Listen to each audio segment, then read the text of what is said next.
Hey, you there. Thank you for watching and welcome to Forged Alliance Forever. Today I have a 3v3 ladder match here on the most amazing Neuroxis map generator. Let's go ahead and introduce our teams and our players. Starting off with red team here in the north, also known as Team 1, ending with Team 2, also known as Blue Team in the south. Starting off with the color orange player of Team 1, it is Scorpy going first, land as an Aeon. He is a almost 1600 and a half. To his west in ruby red, we have the UEF player of Baller balling out with that UEF faction going first, land.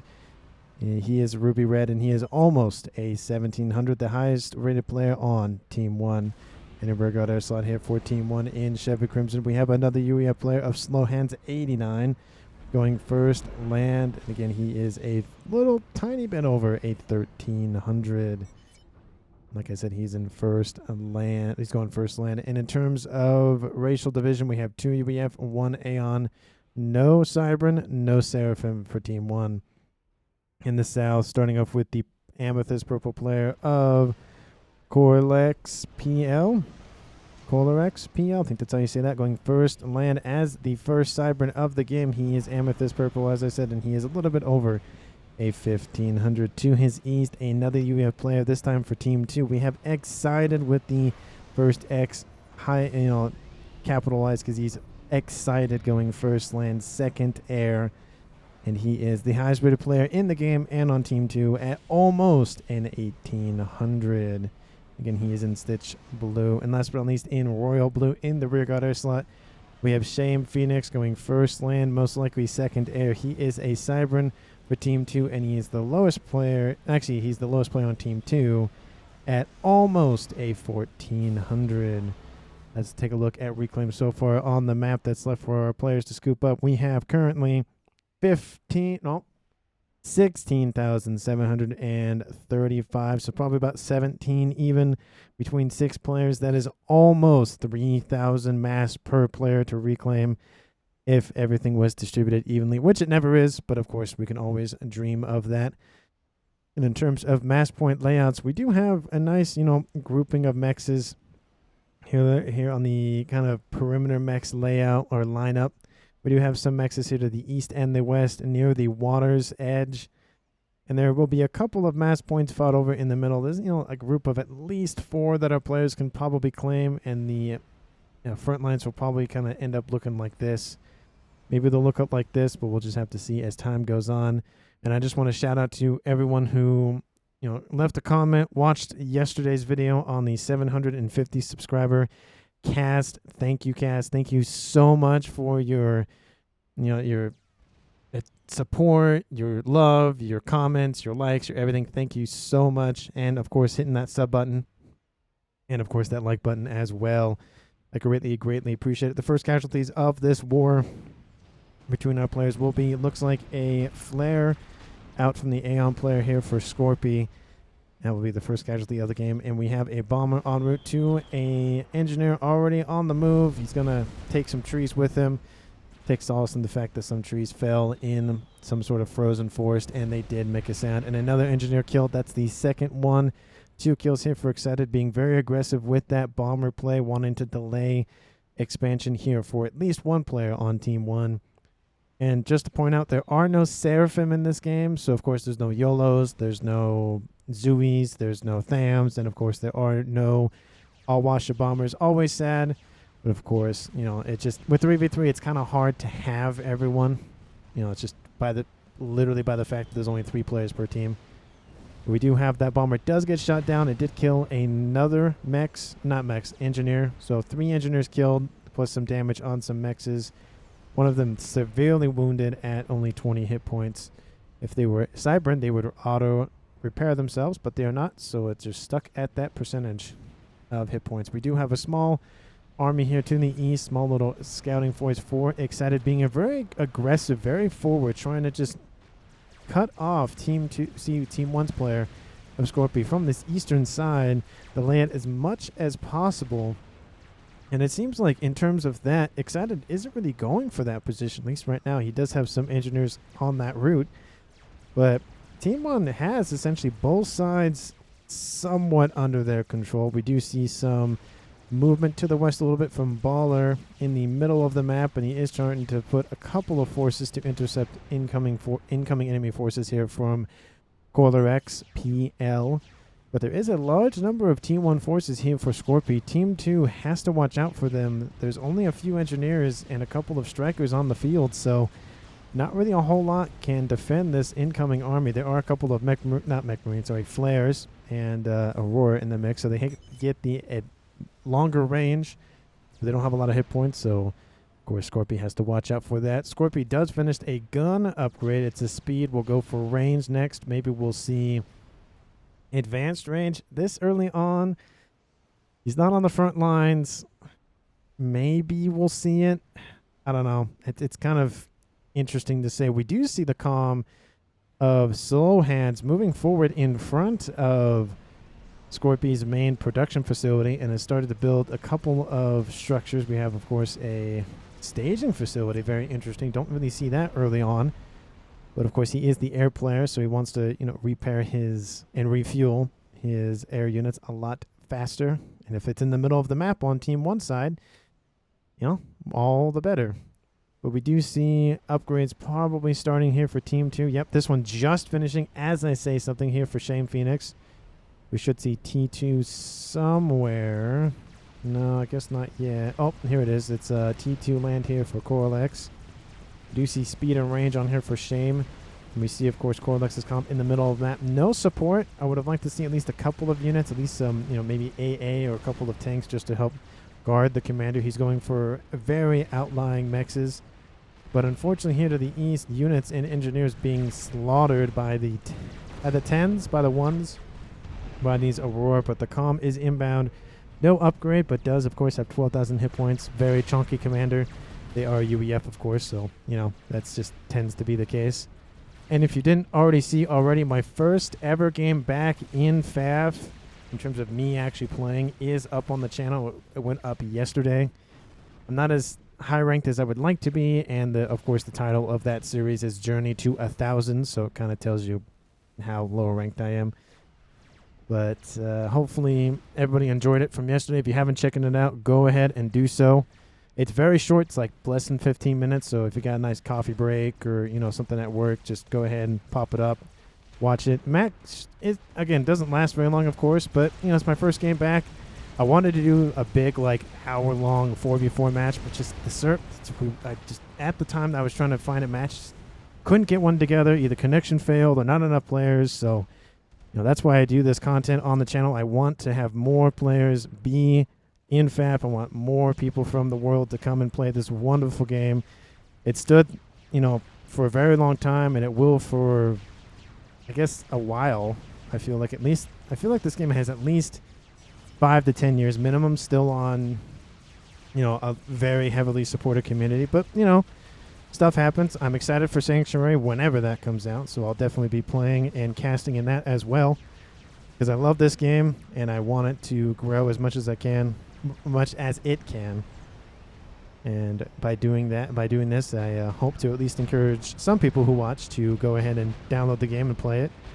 We do see some strikers on the way to take out this front line position here for Coralex. We haven't really seen any attempts by Team 1 to get into the Navy. Team 2 has one facility, and they have a couple of T1 units. Not really putting a lot of emphasis into it, but just making sure that Team 1 does not. We do see T2 upgrade here for Excited, building some frontline facilities to reduce supply chain issues. We do see the comm of Scorpio with that range and speed upgrade, so we'll see kind of a hit point difference versus a damage difference. JM pushing forward in the eastern side of the middle.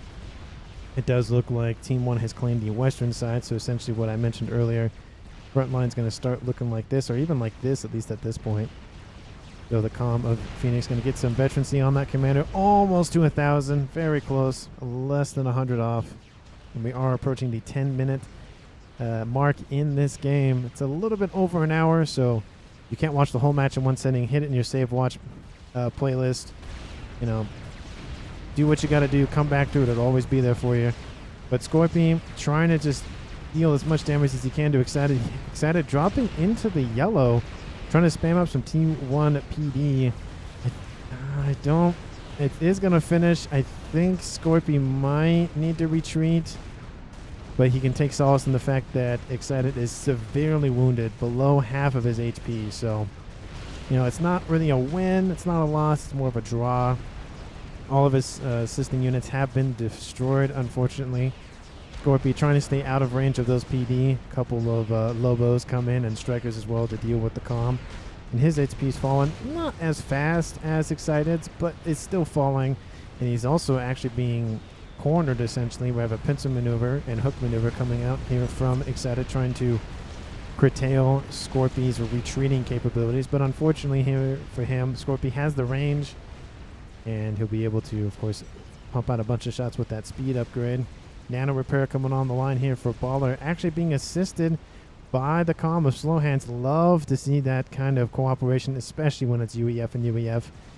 Nano repair will allow for more hit points to regen on that commander and be able to stay on the front lines a lot better and longer. Baller pushing very far southward on this, you know, western edge of Team 2. Has a couple of PD here for Corlex. Every time I say Corlex, I want to say Coraline for some reason. I don't know. That movie's been in my head the past couple weeks. We have Janus over the top, just bathing that auto gun in flames on a snow map. Love to see it on a very frozen tundra that this is. Looks like an isthmus. Kind of reminds me of the center causeway for Setons, but it's obviously a lot wider. It's not a very big map. It's probably about 13 or 14 by 14, so it's not super big. And for those of you who kind of did a double take, it is very similar to a match a couple days ago or a week ago. I had to look at it again and be like, is this the same match? I'm like, no, this is not the same match. Because in that match, there was a bunch of chickens, and there's no Seraphim in this game, so not the same match. But Baller coming after Shame here. And 2 upgrades versus 1 upgrade. Of course, the Cyber Commander only has 11,000 versus the 1,300 and a half of these UEF one. Gun damage and range for Slow Hands. So everybody on Team 1 using the comm very aggressively, trying to use that gun comm to push Team 2 back. And Team 2 either has 2 choices. Either just spam out a bunch of units to deal with it, or tech up and try to produce heavier, you know, beefier units, which Team 1 has done slightly, but they don't have a T3 land headquarters, and it's now pumping out some of those with bouncers. Yeah, bouncers. I want to say bangers for T3. No one has T3 as of yet. Of course, like I mentioned, T3 Air actually on the way, but not done yet, very surprisingly, while Team 2 is building those, what are the Revenants? Those are the strap bombers here for the Zybran player of Shame Phoenix. Let's see if I'm right. Are they Revenants? Yes, they are. And so having strap bombers this, you know, not this early, but without Team 1 having access to T3 Air is very crucial. So he can just come and bomb whatever he wants, essentially.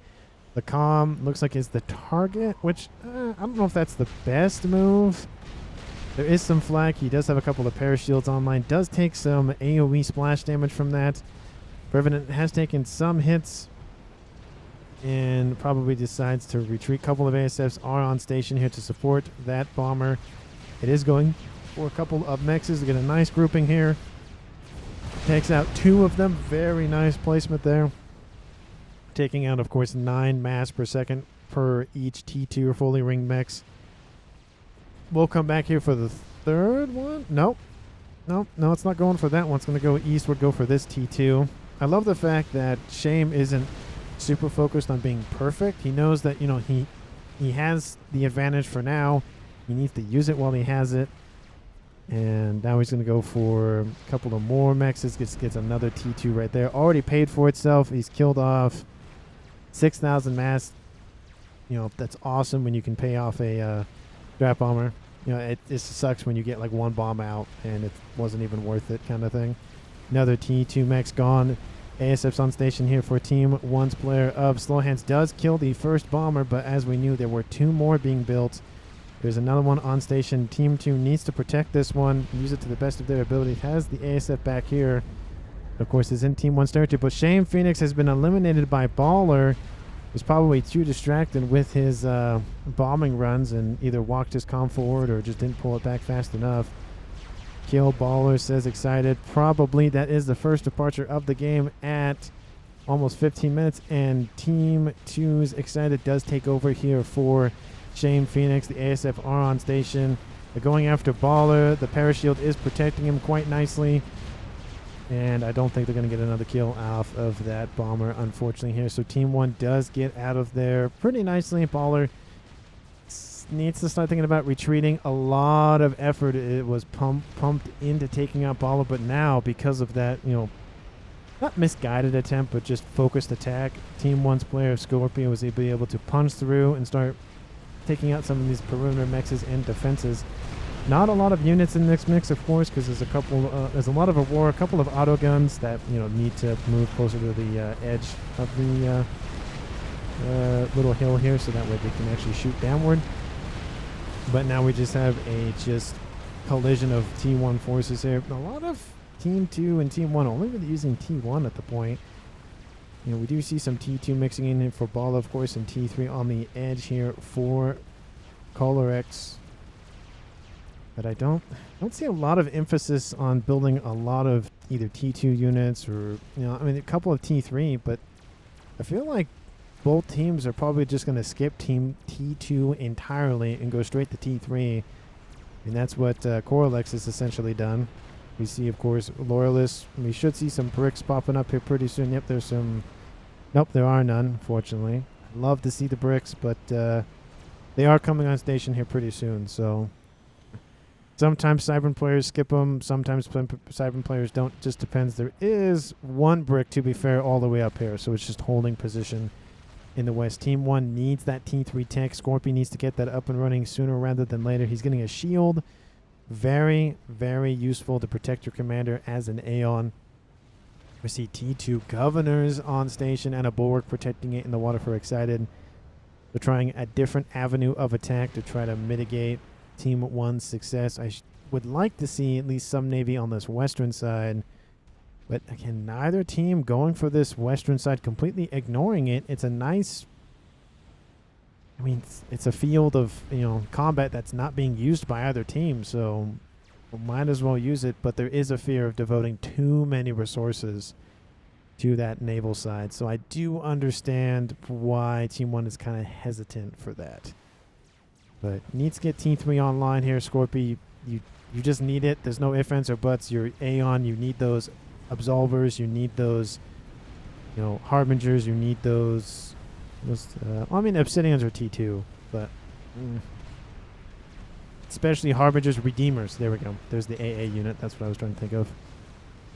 I'm getting a lot better at remembering all the names of the units. It's just the stupid bouncers and bangers here for Cyberns are just annoying because I forget which one is which. But Volcanoes here for the Aeon. As you can see, they aren't perfect, but they're able to divert multiple, and it dies. Literally as I speak about it. That's Caster's Curse right there in full view. We haven't even gone to the 20-minute mark yet of this game, and we are seeing a couple of Titans run around the map. Very good counter to T1 spam. They move very quickly. They have shields, and they shoot very quickly, and they do move pretty quickly as well. So, you know, hopping along. I can just... Oh, what? I wanted to zoom in, but I was zooming out, apparently. Nice little unit running around the map. Love to see those.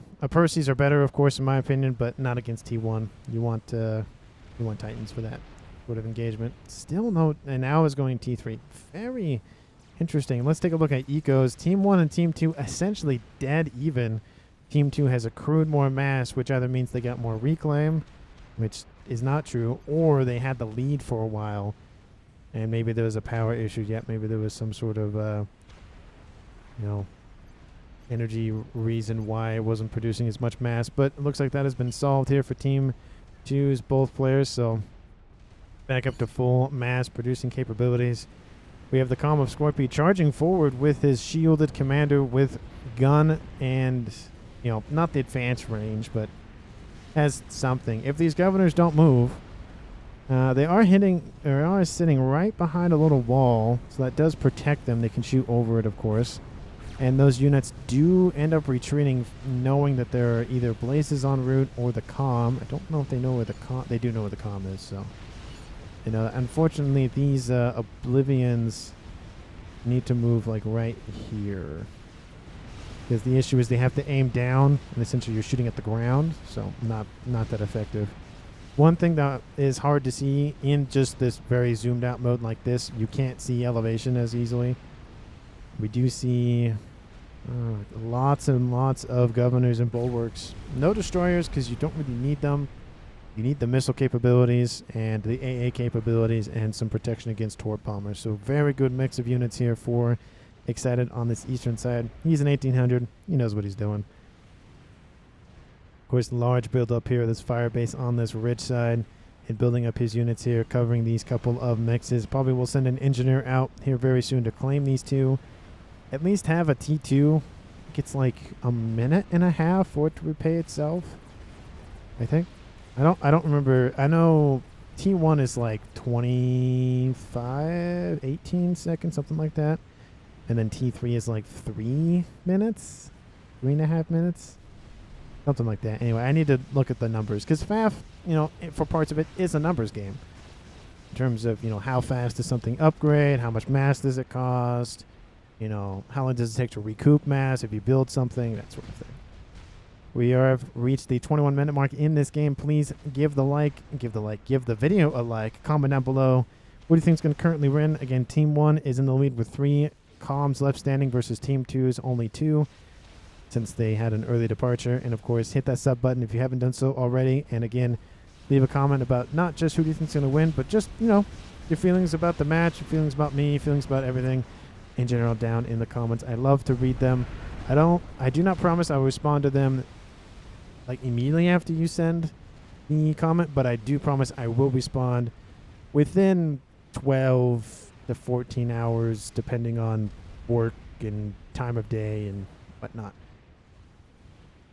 Still no T3 on line here for Scorpy, and at 22 minutes at a 16.5 rating, kind of weird that he doesn't have T3. I mean, I do understand the secondary T2 land for the air player, not for the land player though, but we do have Omni here for Team 1, so lots of intel going on. There's a T2. Would love to see that go. T3 hasn't started the upgrade as of yet, but this is, of course, everything. They can see a whole lot, and they have Omni for a huge section of their front line.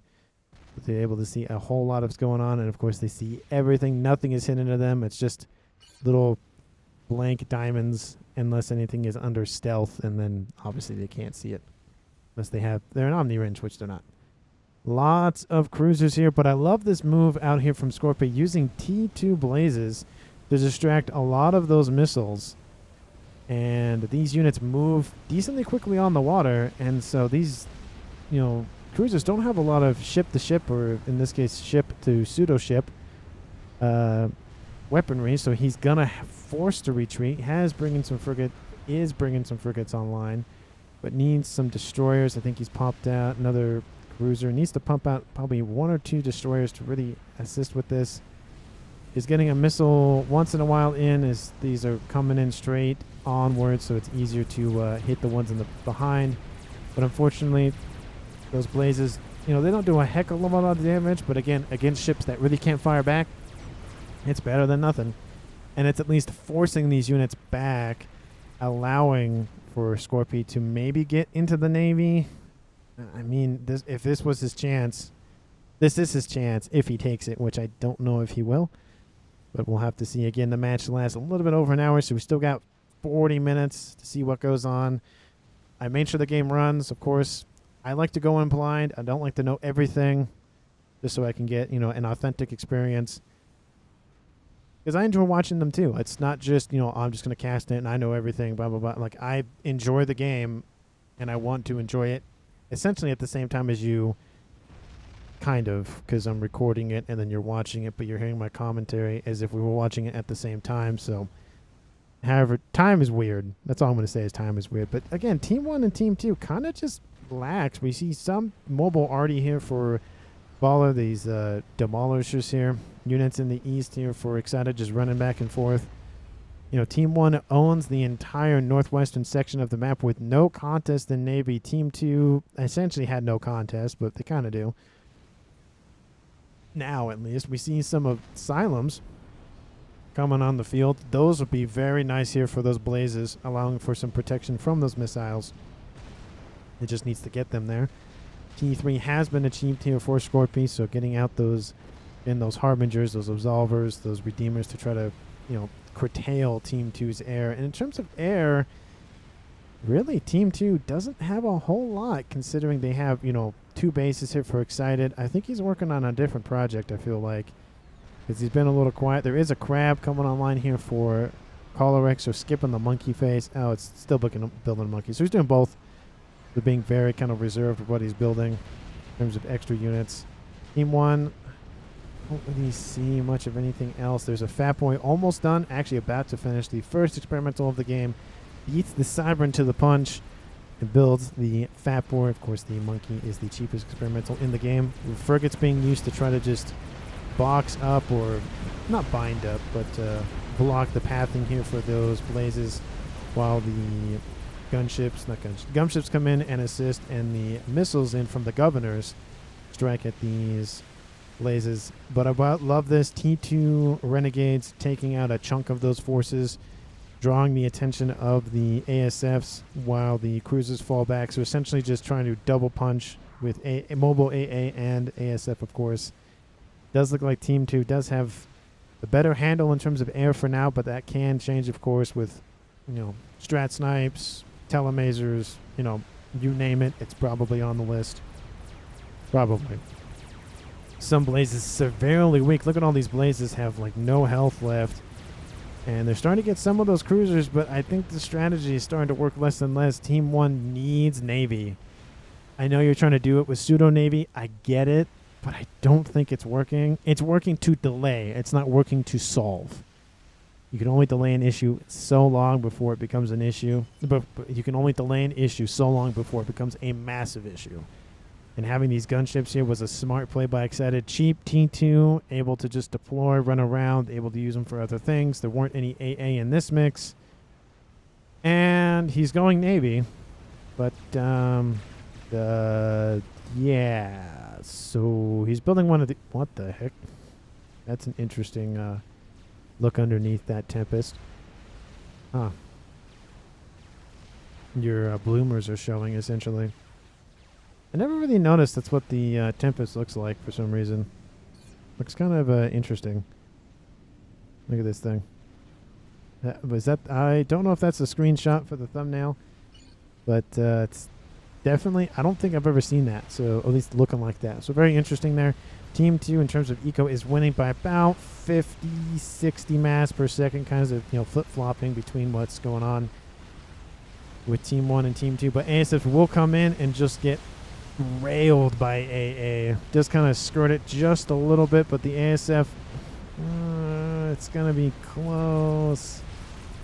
Does get a couple of them. Of course, the blazes do come in. You need to target. I know you want to take out the governors, but taking out the bulwarks would also be a good idea.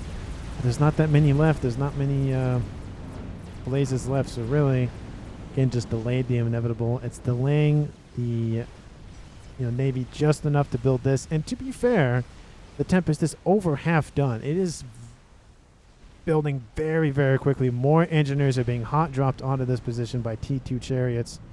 Actually, T1 chariots, apologies. I thought they were the T2 variety, but those are bigger. We have more and more blazes coming online. I do think because it's in the green, I don't think it will matter. And I do love the fact that how this thing forms, like all of its essentially sides are down, and then they come across, they come up and then solidify.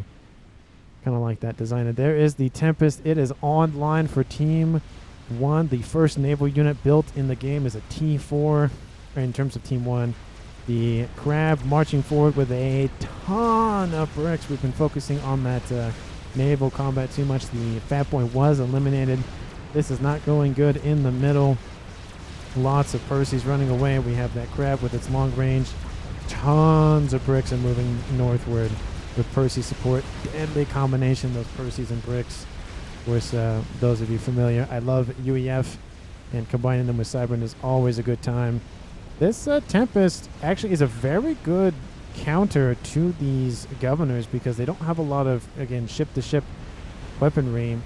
The gunship's coming in, not great here for that Tempest. Of course, does one-shot most of those. Needs to keep the Tempest moving just due to the fact that, of course, the missiles are coming in all the time. We'll actually go hide underwater. That's probably the best play here.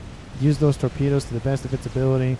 And hide. Doesn't have a lot of torpedo firing ships in the bay here for Team 2. And Team 1's building some torp defense as well. And they're coming in to take out this second Tempest that's being built. ASFs are coming in. Not ASFs. Gunships are coming in. There's no AA in the area, so definitely a miscalculation there. Team 2 has now pushed their way over the midpoint of the map and forcing the way around. They have a Monkey Lord to the west. They're probably waiting for the Crab and combined forces to push the middle and then come along the edge. That's the best idea. There are some Percivals in tow to defend, but I think that's enough. But I don't know. That second Tempest was defeated, unfortunately. We have torp bombers being sent in to go after that Tempest. But it's not... I mean, Team 1 is getting a better handle on the Navy, but it's not great. And they have an issue if they need AA, and they don't have it. They countered one thing, and Team 2 countered that. So again, you got to counter the counter, and then counter the counter to the counter. I think that made sense. Maybe. I don't know. Maybe that made sense.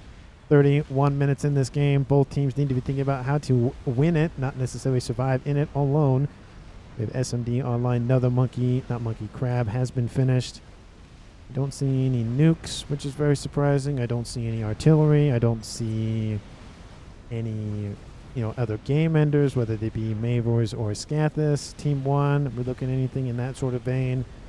We have a Fat Boy that is under construction again. I don't see any efforts to go for game enders or, even just nukes.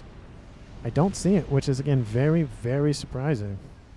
That Tempest does pop out of the water. It is severely damaged. Does have 2 ranks of veterancy. Does shoo away most of those governors, of course. Gets another one right there. All those interceptors are bingo on fuel. Not feeling well. That Fat Boy should probably fall behind. And there are some Corsairs inbound to deal with that for its lack of vision. Oh, that's gotta hurt. Picks up most of those hit points. Does embolden the forces down south. ASF do come in to take out most of those Corsairs. Parashields coming in to assist as best they can. Does shield that Fat Boy a little bit more. It does protect it for now, but those bricks and Percies and other units and Crab is incoming very, very quickly. Team 2 reclaiming Team 1's Fat Boy. Oh, it's gone. It's like, they have a hand. Oh, it's gone. It's already gone. How'd that monkey go? It does look like it was retreating in the face of broadswords. Team 1 does need to get those out of dodge and will not. And there go those broadswords up in smoke. That Tempest is defeated, unfortunately, here for Team 1. We do have some AA in the mix now. So it's able to defend the construction of the third. Well, second because it wasn't finished, but essentially third. We have in the west those Percivals really getting reduced in numbers here due to the range on that Megalith. The Megalith's severely damaged, though, below 10% hit points, at least 10% in terms of 2-star veterancy. So we do have T2 already as well dealing with that, experimental. The Tempest still getting just railed by torpedoes constantly from the air. Team 2 is deploying some Ascendants just to assist in that game, trying to force these naval units back more and more. The only thing that's really going to stop this production facility is T3. And literally as I say that, Excited goes, that's a good idea, strategic launch. I want to do that. Thank you for letting me know through the ether. You're welcome. I think. We have some SAM sites lying the coastline to the west, trying to prevent any sort of, attack from that side of things. So love the foresight to be like, I'm going to lock out the west side by just building a bunch of SAMs or AA in general. Love to see that. Fat Boy is going to die to Crabs. Was underestimating the range at which those Crabs can fire. There are some Percies lining up. You need to focus all of it onto one. That's what's going on. But Percies are dying by the tens, by the hundreds, by the thousands, and the bricks are just not stopping. A couple of, I think, the bouncers with the little scorpion tail. I love the scorpion tail. I thought it looks very aesthetically pleasing to that bouncer. Of course, the crab, the very like 4, 6, 8-legged inspiration for these Cybran units. Always fun to watch not watch, but just look at the the difference between very hard lines or very smooth lines, depending if you're Aeon or UBF, and then just the kind of creature designed, very focused on creepy, crawly things that the Cybran has.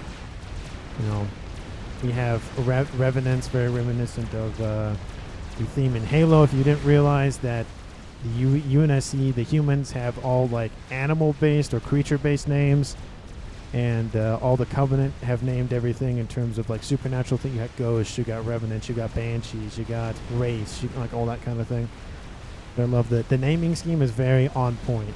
We do see another Fat Boy being produced in the back. Of course, we have a Fat Boy running around back there. The front line for Team 1 has been decimated. There is a Colossus on station. There's a lot of bricks in this movement, and the ASF are kind of clouding that front line here. That is a lot of mass, though, so Team 2 needs those engineers on station quicker than all get out. Those bricks are moving eastward to avoid the Colossus, of course. And they've also split off from the main group going westward to go after that T3 mass extractor, mass fab location. So love to see that. The Tempest actually in range to take out some of those bricks. There they go, being sucked up by that those vacuum arms. Love to watch those just go out of control. A couple of bangers get taken out, and just like their T2 cruiser step cousins twice removed, the bouncers can target stuff on the ground. Their just accuracy is very, very bad. But at least some shots are better than no shots, as we like to say here on the channel. At least something is better than nothing. That's the main quote. Duke coming online here for Team 1. They want to end the game somehow.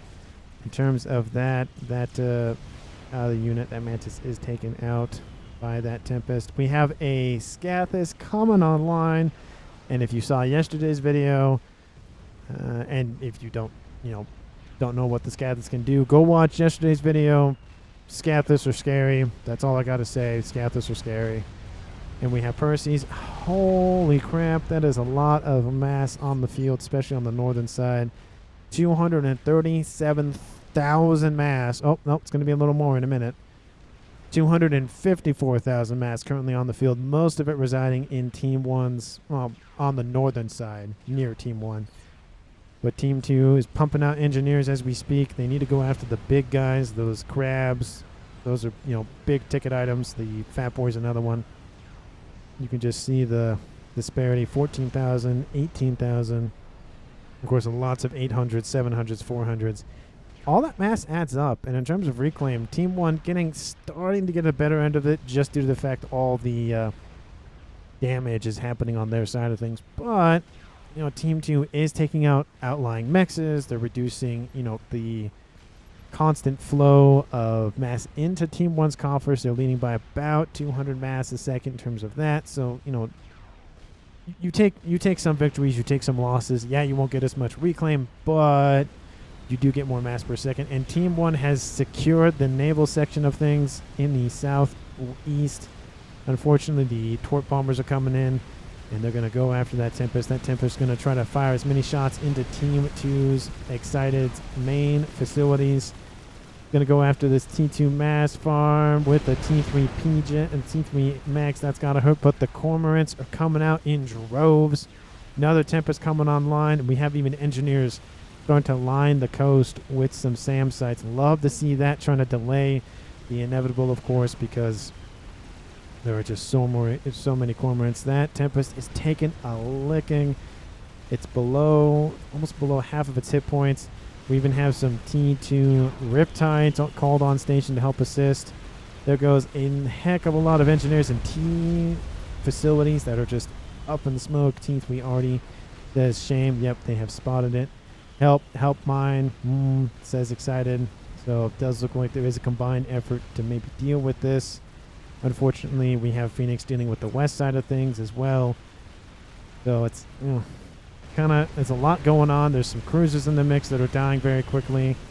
Same problem that was happening earlier on to Team 2 is now happening to Team 1. They need some ship-to-ship combat or ship-to-ship weaponry. And the Riptides, even though, again, very, very, very low damage, they're just annoying because they can run around the map very easily. Oh, that was a friendly fire. Oh, that cruiser just gets wrecked by that Tempest. That's gotta hurt. But it does get taken out by those Cormorants, those T2 Torp Bombers. Of course, it looks like most of those Riptides have been eliminated. They're targeting the engineers, and they're just going to get reclaimed. That's going to hurt directly into Scorpy's coffers. Shield says shame. Yes, you're half done with a Scathis, and you have no shield online? Are you kidding me? As everybody knows on this channel, you can never have enough shielding. And the fact that you have none, if Team 1 knows about this, which they don't, that thing's going to be the first target of artillery. So you need those shields online. You just, not that you have to assume that the other team knows everything, but if you assume the other team knows everything, then you'll plan accordingly. Like, oh, they're going to know about the artillery, the Scathis, so we'll plan shields. We're going to plan some PD for protection for telemaser comms, like that kind of thing. Just because that's how you would counter things. Is probably how they're going to counter things. You can't assume, of course. But the T3 land headquarters is being targeted by that Tempest, and it will grab it. Shields need to be built. And that is going down. That Pigeon next to it is not going to, probably going to be the next target there. But that's got to hurt. Team 2 is excited. Is lock out of Team T3 land production until the headquarters is back online. And this is very bold. Scorpy wanting to reduce travel time is just building that Tempest off the doorsteps of Excited. And he's sending Torp Bomber after Torp Bomber after Torp Bomber after... It's not stopping. More cruisers coming online. And again, it's just one of those... Oh, I missed. Oh, all those ASFs are sitting... Okay, fire again. Fire on those ASFs again. Come on, I want to see it. Come on, I want to see it. Oh, it doesn't get a fire on those. But we'll take out... What's it targeting? Was that a T3 air headquarters? Maybe it was a T2. Oh, that's gone. Hasn't lost access to T3 air, but has lost access to T2 UEF air at the least. That Tempest does go down, unfortunately, for Scorpio, but really, really paid for itself. We have invasion here from the west from the player of Corlex. I'm trying to get into this T. Oh no! Fat boy fire. Blows all that up. Does keep the mass extractors, but man, all that mass storage and mass fabricators. And the Scathis is online, and I bet you it's targeting that Duke as we speak. I want to watch as the Scathis fire rains in from the southwest section of the screen. Here it comes, incoming, targeting shields, targeting air grid, targeting everything. Oh, it's everything going up in smoke. Oh, it's got to hurt. Another volley will be inbound here shortly. Yep, there it goes. One shield, better than nothing. Needs like 10 more. 10 more with assistance will be probably enough. That Tempest finishes. Very surprising. And it's building T2 clink hammers. Unfortunately, the clink hammers, the T2 already were nerfed. Their range was nerfed a little bit. Don't know if that can hit. It's going to be close. I think it's about the same. You'd have to do an exact mathing on it. But Scathis fire raining in, of course, on that Duke position. Shields are being built as we speak. You need more of them. Scathis fire very ineffective at singular targets, but good on a widespread configuration of bases. And that artillery with one shot incoming, you need more than that. More shields are being built around the Pigeons. Love to see that. It's only targeting the Scathis.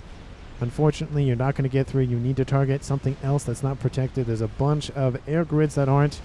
Reducing the air for your opponent would be good to keep this thing online.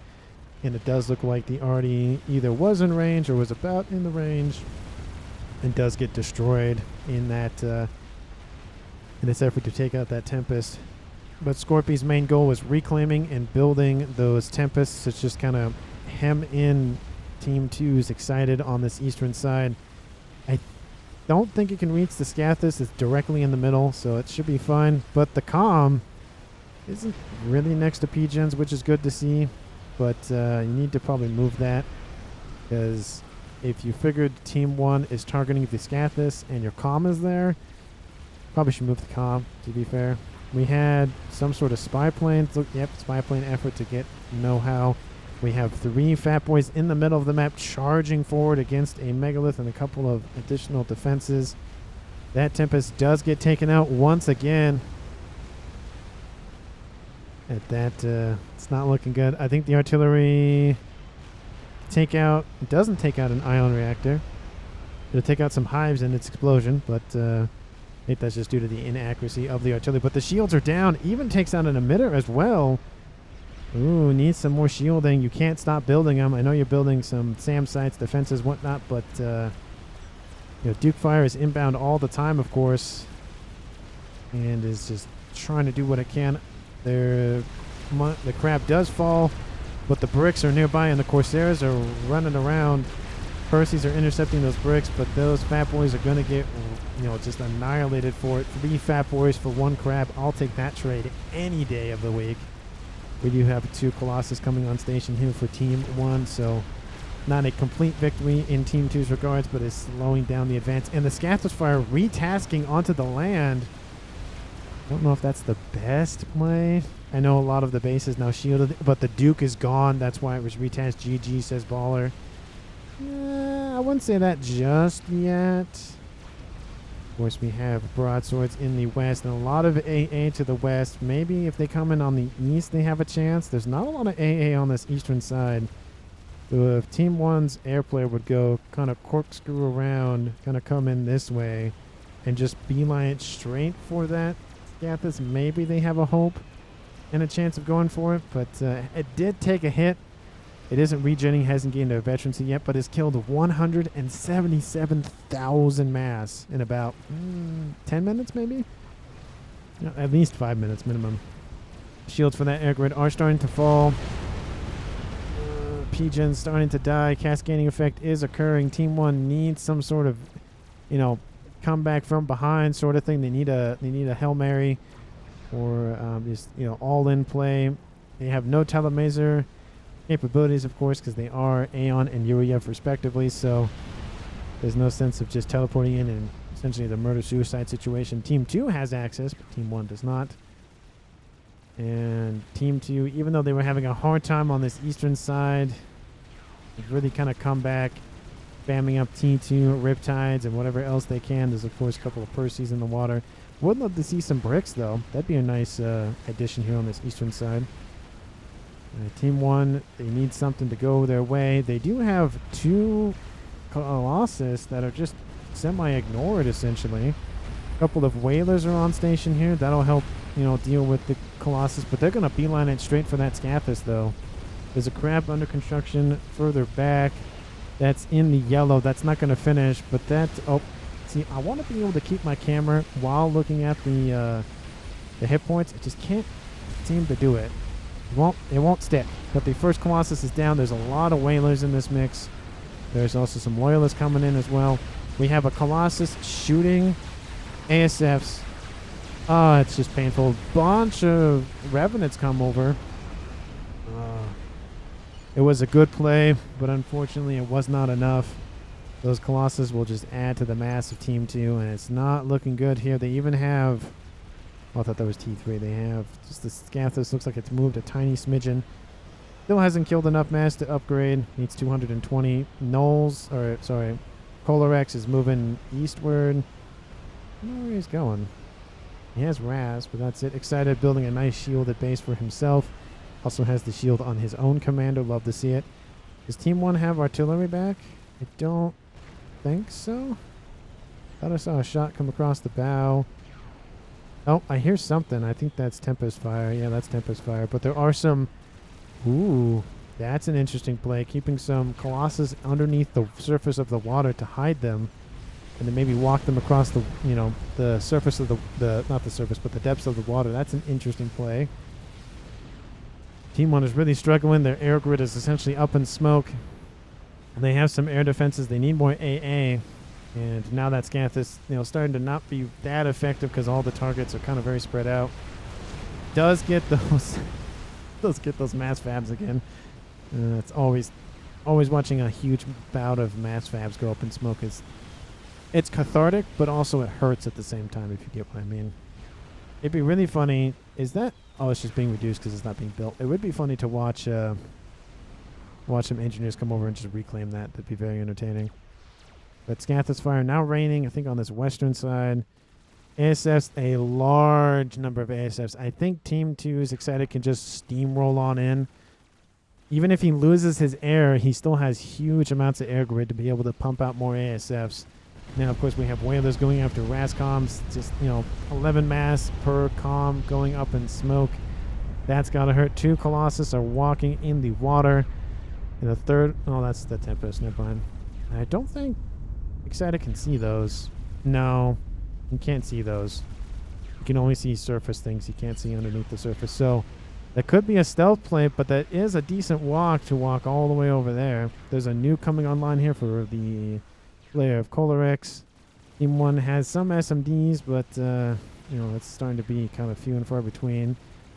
I don't know what their plan is. I mean, yeah, build a bunch of Colossus, that's an idea, but you're fighting a Scathis. Like, you gotta puncture the shield somehow, or teleport in and destroy it, or spam at a bunch of gunships and T3 strat bombers, but I don't see that coming anytime soon.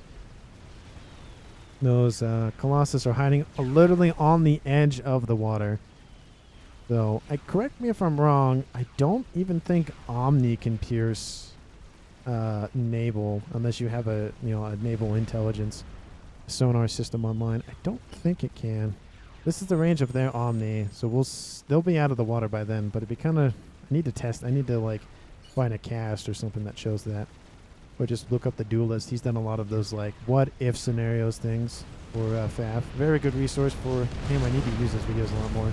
Shield's coming offline here. Does get one pop off very soon. There he goes. Baller sitting right next to some very damaged P-gens. Not a good idea for a comp. Does control Ks end up accidentally happening when explosions like that do occur. But those Colossus, they're walking back. I don't know if they can't see them, so I don't know what they're going after, really. Don't know what that's about. But again, we're approaching the 51-minute mark in this game. Baller has been essentially wiped out. He only has the artillery left. That's not going to get him a whole lot of mileage, unfortunately. Has some shielding, some luck still keeping on, but that Scathis is staying there. It's not moving. Not going anytime soon. It's actually repped up all of its hit points because it has 1 veterancy. And, of course, we have T2 Cormorants coming on station all the time to deal with those Tempests. Riptide's just running through this eastern side. It's very similar thing what happened with the Blazes. Team 1, again, like I said, not really doing very well now. And lots and lots of Rascoms. I mean, Team 2's eco is not that, Team 1 has essentially the same eco, but Team 1 does not have the infrastructure to support it, essentially. Team 2 has the infrastructure. They can pump out a whole bunch of stuff. And we take a look at the comms, 19,000 mass in his bar. We have, 10,000 and it's still positive. So, they have a lot of mass to spend and deal with. Baller has nothing. Bowhands has nothing. We have Scorpion has some, but, it's kind of going back and forth. And Strat Bombers will come in and take out that P-Gen. Baller is still alive, but it's very it hurts. That's what it feels. And then Baller just control Ks and goes, I'm done. I'm done with this. Another Duke is being built by Slow Hands. Now this game is in a 2v2 tied game. I feel like, and it was a control K, but I feel like Corlex does get the credit for that kill. His Strat Bombers came in. Essentially, that was the ultimate reason why he left. There were other reasons leading up to it, but Baller was like, my artillery's gone. I don't really have a lot of anything else on station.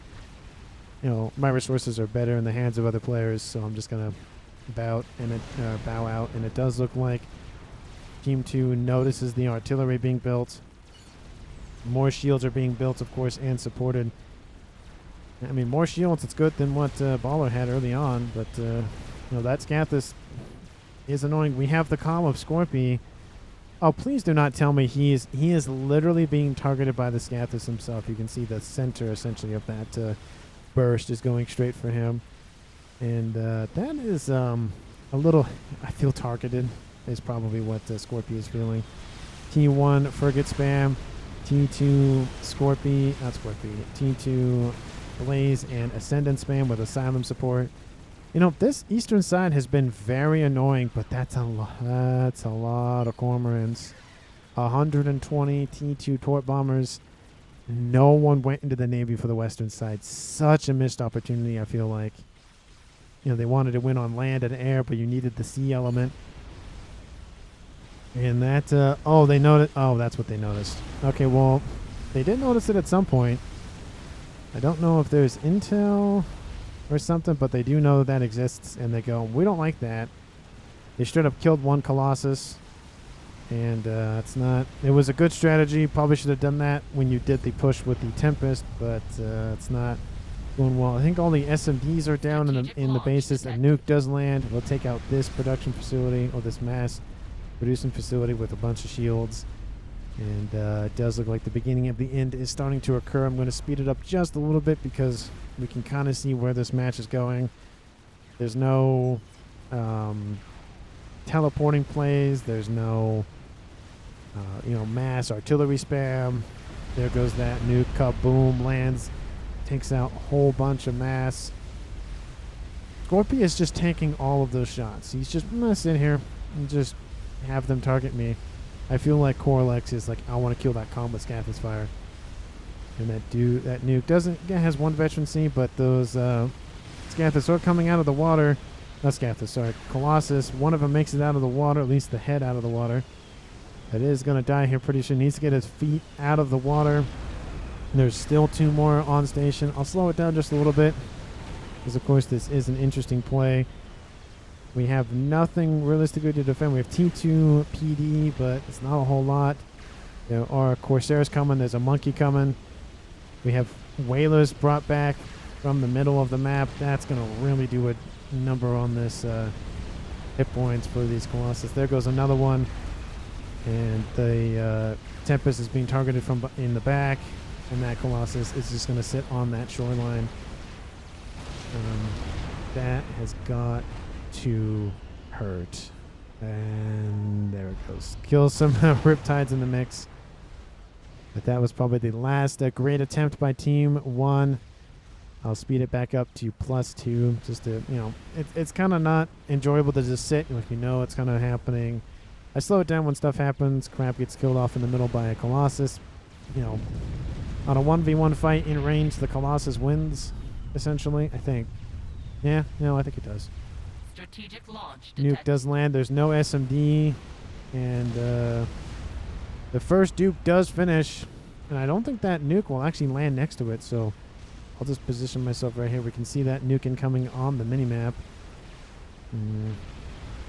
That is not looking good here for Team 1, of course. There goes that nuke. Boom, takes out everything but the air facility. Doesn't even touch anything on the east side. That Duke is still alive. But I don't see... Does the Scathis fire hit him? Yes, he does.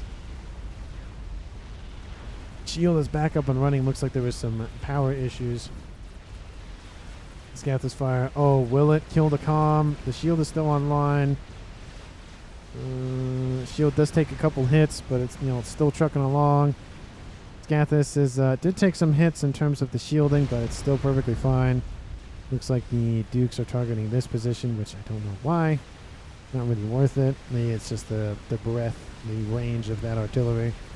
We have some loyalists coming in, running around the map. We have some Harbingers trying to defend against that. The Scathis fire raining on the Duke position. More shields are being built, but you have to worry about the ground combat. Monkey right next door. Not being a good feeling. The Rascom's just going to throw themselves at it. Will probably... No, not with the Scathis fire. Oh, no, they will. Look at that. They'll kill that Monkey Lord off. Shields are down though. Artillery still firing. Couple of loyalists up here. This push was pretty much dealt with, but again, look at what's not there anymore for Team 1. It's all gone. Okay, our Cormorant's just going to kill comms. Is that just going to happen right here? No. Oh, no, going to go after RAS comms. Okay, let me slow it down a little bit. I don't want to miss a comm death. Yeah, Cormorants are just kind of building up. They can they see stuff in the water? They see everything but the comm. Are there Omni on those? Oh, they see sonar. That's what it is. The Cormorants have sonar built on. That's what they were using. But Rascom's trying to be used as defense. Not really working out here. They need, more firepower. They need more hit points. They need more everything. We have units, I think, landing up here. Team 2 obviously knows where Scorpio is. They've known for a while now. They see him hanging out up there. Lots of spy planes running around up there. Duke is still online. Has it done anything? No.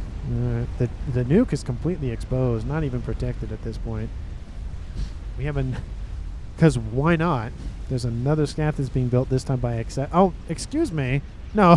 What is this? Hold on. What? Excuse me. This is ridiculous. What is this? Just a mobile artillery, because why not?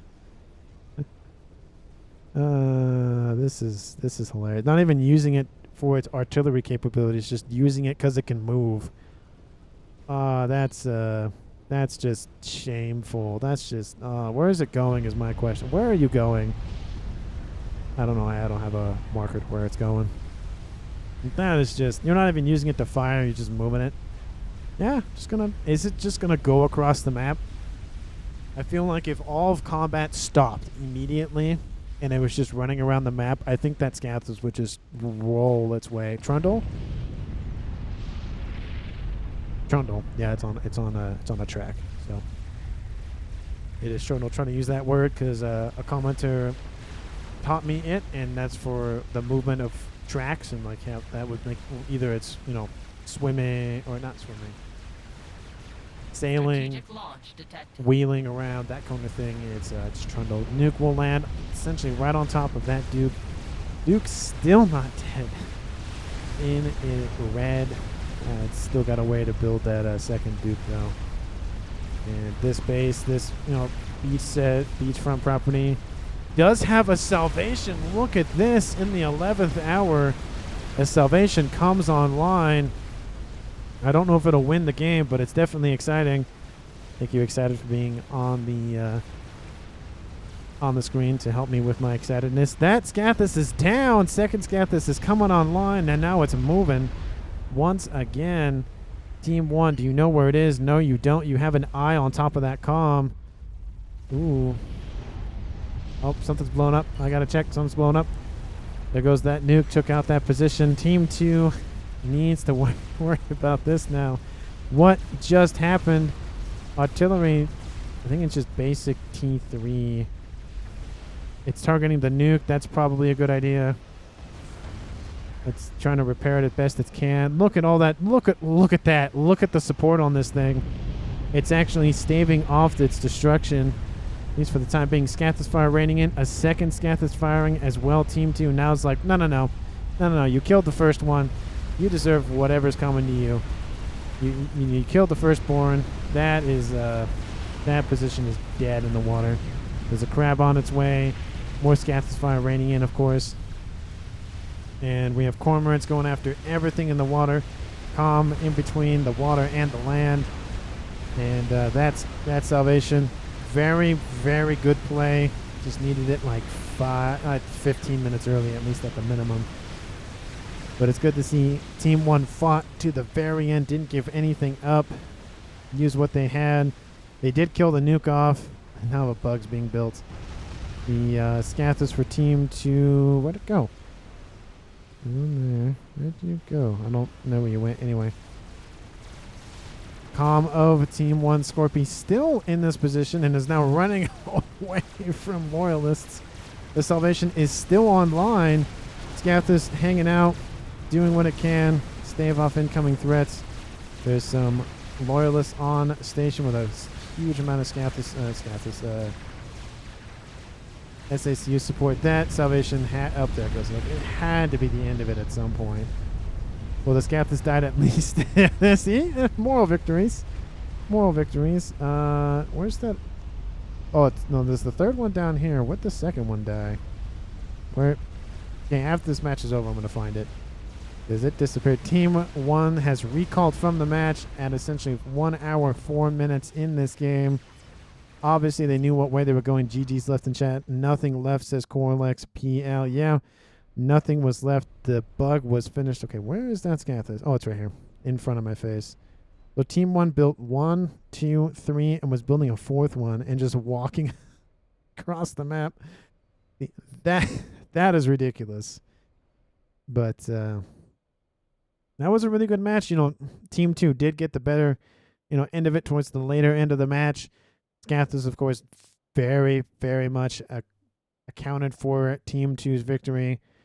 And in terms of MVP, MUP, I feel like this is kind of like a mix of pro-y Joes and Joey pros. So it's kind of like everybody realistically played roughly in their rating anyways. So I feel like MVP is probably warranted in this situation. I think Corlex, with his play of the Scathis, was definitely the first nail in the coffin. And then, of course, Excited just ran that coffin, ran those nails into the Team 1's grave with the additional Scathi that were built. So that really just shoved Team 1 off. And, of course, Naval was back and forth between both teams. Northwest section wasn't even used. Definitely disappointed in that regard. But overall, it was a very good match. We had Tempest, we had Scathis, we had Artillery T3. We had, experimental fights. We had gunships. We had almost everything. We didn't have a telemaser. We didn't have mass nuking. We had like 3 or 4 nukes. And we didn't have a bunch of... we had some boats, but not a lot of boats. We didn't have lot boat. We just had some boat. But again, thank you so much for watching to the end of the video. Again, let me know down in the comments if you think the MVP award to Corlex is warranted or not. Again, please subscribe to the channel by hitting that red button down below. Maybe is it red? I think it's still red. I think it's still red. Anyway, thank you so much for watching to the end. And again, thank you so much for the support and helping me reach over 750 subs on the channel. Again, thank you so much for the support. I greatly appreciate it. I hope you liked my journey to 1,000 video. Hopefully there will be more of those put out. Of course, it's Christmas time, holiday time. Maybe won't be exactly 1 per week, but my goal is 1 per week. But again, thank you so much for watching, and I will see all of you wonderful people in the next one.